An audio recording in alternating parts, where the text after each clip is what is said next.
좋은 아침입니다. 고린도전서 12장 26절에서 31절 말씀 보겠습니다. 26절 만일 한 지체가 고통을 받으면 모든 지체가 함께 고통을 받고 한 지체가 영광을 얻으면 모든 지체가 함께 즐거워하느니라. 27절 너희는 그리스도의 몸이요 지체의 각 부분이라. 자, 26절은 우리가 좀 오해하고 있는 구절입니다. 한 지체가 고통을 받으면 모든 지체가 함께 고통을 받아야 한다. 한 지체가 영광을 받으면 모든 지체가 함께 즐거워해야 한다라고 읽고 있습니다. 아닙니다. 이렇게 읽고 있다 보니까 이렇게 기도합니다. 하나님,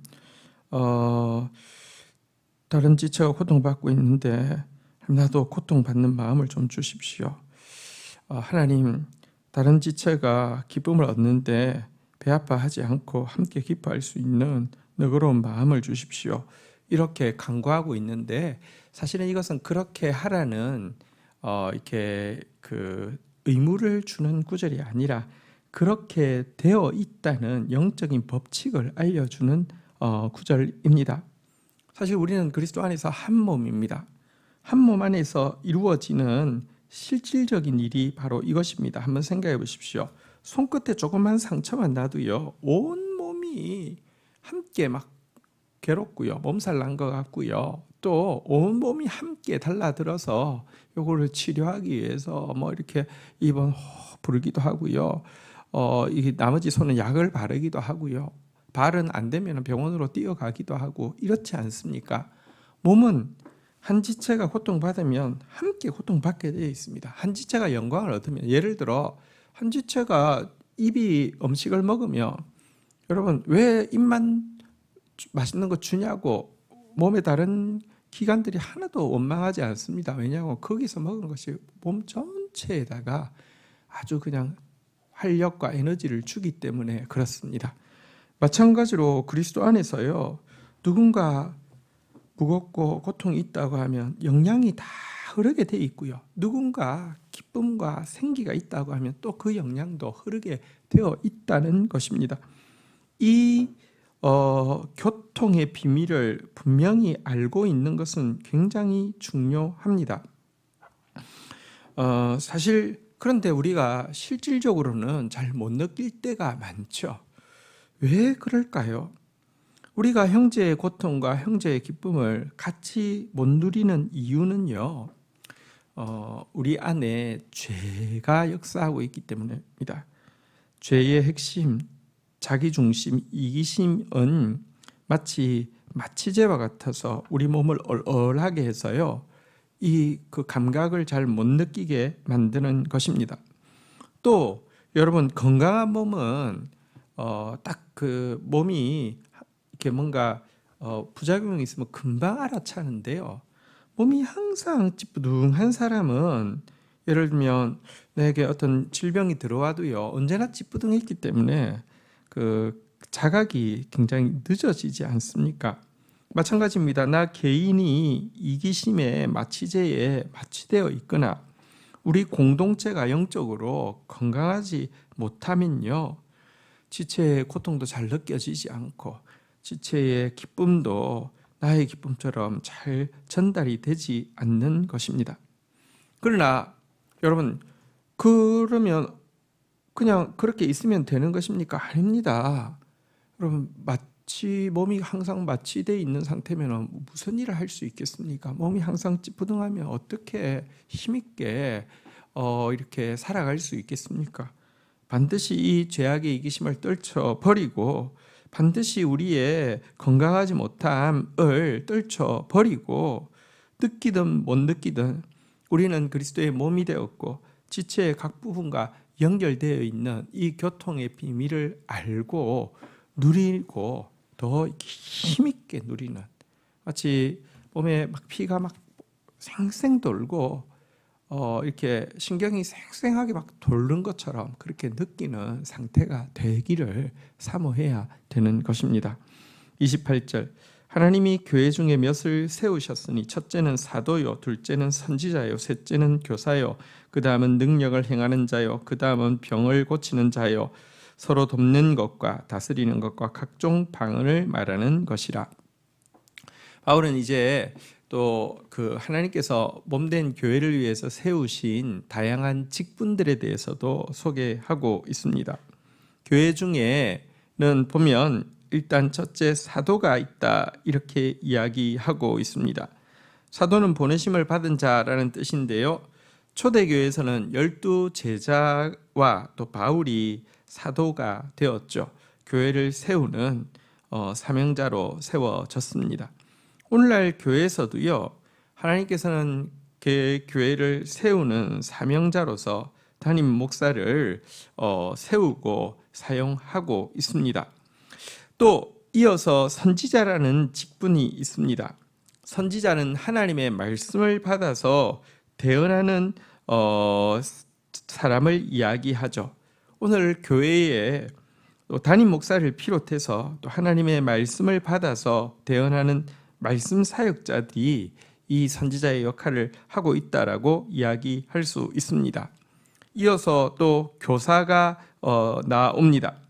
교사는 하나님의 말씀을 효과적으로 성도들에게 교육해서 그들을 영적으로 온전히 세우는 지도자라고 할 수 있습니다.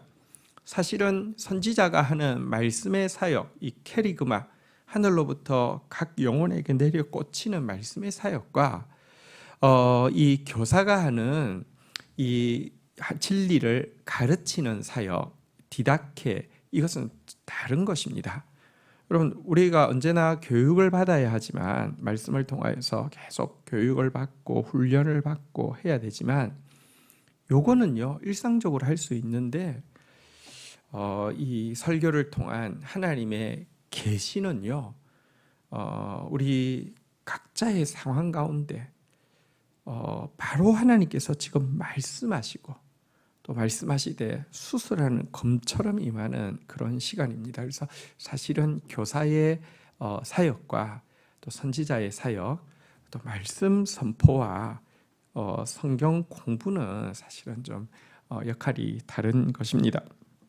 또 뿐 아니라 능력을 행하는 자, 병 고치는 자, 이런 은사도 나옵니다. 하나님은 교회 가운데 하나님의 말씀은 단지 이론이 아니라 실제이기 때문에 능력이 나타남으로 그 말씀을 증명하게 하는데 이 일에 능력을 행하는 자를 사용하시고요. 또 병 고치는 은사를 가진 자를 통하여서 말씀이 영혼뿐 아니라 육신까지 고침을 드러내기도 합니다. 또 하나님께서 세우신 직분에는 서로 돕는 것과 다스리는 것, 그리고 각종 방언을 말하는 것도 있다 이렇게 이야기하고 있습니다. 여기 서로 돕는 것이란 봉사와 구제 등을 통하여서 교회를 섬기게 하는 일이고요.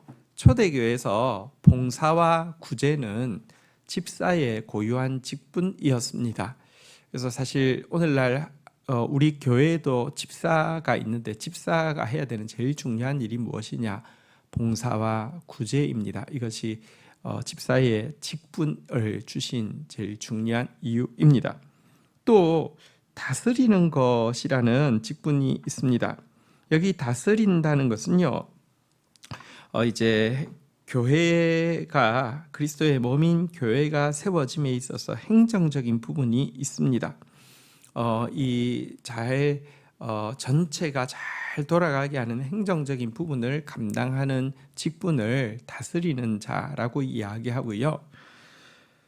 교회에서 장로라는 직분이 주어진 이유는 잘 다스리는, 다시 말하면 몸에 여러 직분들이 있지만 그 직분이 함께 잘 맞물려서 잘 돌아가게 하는 이 일, 이것이 다스리는 직분, 또 장로의 중요한 책무라고 할 수 있습니다. 또 각종 방언을 말하는 직분도 있습니다. 하나님의 말씀이 사실은요 이제 우리의 지성으로만 들릴 뿐 아니라 또 우리의 영성을 통하여서도 하나님께서는 들리기를 원하시고요.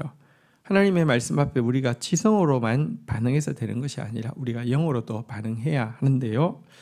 방언이란 사실은 지성 속에만 매여 있는 자들이 영성의 세계로 이렇게 이제 모드를 바꾸는데 이렇게 굉장히 중요한 역할을 하게 됩니다.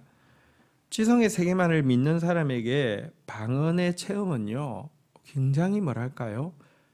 이 세계가 다가 아니구나를 충격적으로 깨닫게 하는 굉장히 중요한 체험이 되죠. 어쨌든 이런 직책들이 있다라고 이야기하고 있습니다. 자, 그런데 이런 여러 가지 직책들 또 여러 가지 은사들을 생각할 때 우리는 한 가지 의문을 가지게 됩니다. 교회를 섬기기 위해서 은사도 있고 직분도 있는데, 자, 그러면 내가 아직까지 은사와 직분이 잘 드러나지 않았을 때에 어떤 은사와 어떤 직분을 사모해야 하는가, 또 이것을 강구할 때 어떤 원칙이 있는가에 대한 질문이 생길 수 있을 것입니다. 그냥 내 보기에 좋은 것을 구하면 되나? 또 남들이 좋다고 이야기하는 것을 구하면 되나? 아니면 그냥 전부 다 내가 그냥 구하면 되는 건가? 어떤 기준으로 무슨 은사와 직분을 구하는 것이 하나님 앞에 합당한가 하는 질문이 생길 수 있는데요. 여기에 대해서 29절에부터 이렇게 이야기합니다. 다 사도이겠느냐? 다 선지자이겠느냐? 다 교사이겠느냐? 다 능력을 행하는 자이겠느냐? 다 병 고치는 은사를 가진 자이겠느냐? 다 방언을 말하는 자이겠느냐? 다 통역을 하는 자이겠느냐? 31절. 너희는 더욱 큰 은사를 사모하라. 내가 또한 가장 좋은 길을 너희에게 보이리라. 여러분, 일단 은사 다 한 사람에게 주어지지 않습니다. 그러면 몸이 필요 없죠. 혼자 그냥 단세포인데 기능이 다 들어있어요. 그러면 몸이 필요 없죠. 그렇게 하지 않습니다. 누구는 사도로 세우지만 또 누구는 교사로 세우고요. 누구는 다스리는 자로 세우지만 누구는 섬기는 자로 세우십니다. 자, 그렇다고 하면 나는 어떤 마음으로 어떤 은사를 구해야 할 것이냐? 여기 보니까 더 큰 은사를 사모하라라고 이야기하고 있습니다. 그러면서 더 큰 은사를 구하는 방법이 무엇인지를 이제 이어지는 고린도전서 13장에서 이야기하는데요. 여기 사실 12장 31절에 더욱 큰 은사는 고린도전서 13장은 이제 사랑장이라고 하잖아요. 그죠? 사랑이 더 큰 은사라는 말이 아닙니다. 그거는 어불성설입니다. 사랑은 은사가 아니기 때문입니다. 14장에 가면 더 큰 은사가 나옵니다. 근데 왜 중간에 13장이 있느냐? 더 큰 은사란 선지자보다는 사도가 더 큰 은사다. 혹은 이 섬기는 자보다는 다스리는 자가 더 큰 직책이다. 뭐 이런 말이 아닙니다. 더 큰 은사를 사모하라고 했는데 더 큰 은사는 무엇이냐? 사랑의 눈으로 몸을 바라볼 때 몸에서 더 지금 필요로 하는 은사, 몸에서 더 비어 있는 은사, 그 은사가 무엇인지 발견하고 하나님 나에게 이 은사, 이 직책을 주셔서 몸을 윤택하게 하여 주십시오. 몸을 세우게 하여 주십시오. 이런 고백으로 나아갈 때 그 은사가, 그 직책이 더 큰 은사가 되고 더 큰 직책이 된다는 가르침입니다. 오늘 내용을 통하여서 우리는 정말 서로가 서로에게 연결되어서 기쁨과 슬픔도 같이 주고받는 교통하는 공동체라는 사실도 알게 되었고요. 우리에게 각자 다른 직분과 은사를 주신다는 사실도 다시 한번 점검하게 되었습니다. 그리고 우리가 구해야 할 더 큰 은사는 몸에서 내가 되고 싶은 것을 구하는 것이 아니라 몸에서 비어있는 부분, 더 필요한 부분을 사랑의 마음으로 구하는 것임도 알게 되었습니다. 이런 마음으로 더 큰 은사를 구하는 저와 여러분들이 되기를 축복합니다. 주신 말씀 붙잡고 기도하며 나가도록 하겠습니다. 하나님, 우리가 한 몸이 되어서 함께 고통도 받고 있고 함께 영광도 얻고 있음을 인하여서 감사합니다. 교통하는 공동체를 이길 수 있는 사단의 계계가 없음을 고백합니다. 그러나 우리의 이기심 때문에 이것이 잘 느껴지지 않고 또한 우리 공동체가 건강하지 않다고 하면 이 교통의 힘을 제대로 발휘할 수 없음도 깨닫게 됩니다. 이기심을 떨쳐버리게 하여 주시고 건강한 공동체 되어져서 함께 기뻐하고 함께 슬퍼하며 함께 하나님 나라 세워가는 공동체 되어질 수 있도록 은혜를 베풀어 주옵소서.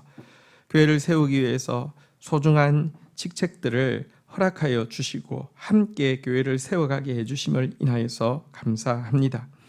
서로가 서로의 직분을 소중히 여기고 존중하게 하여 주시고 또 공동체에 가장 비어있는 부분, 가장 부족한 부분이 공동체를 위해서 우리가 가장 많이 기도해야 하고 가장 많이 구해야 할 은사라는 사실도 아는 그런 사랑의 마음이 우리 가운데 더 충만케 하여 주옵소서. 감사합니다. 예수님의 이름으로 기도 올립니다. 아멘.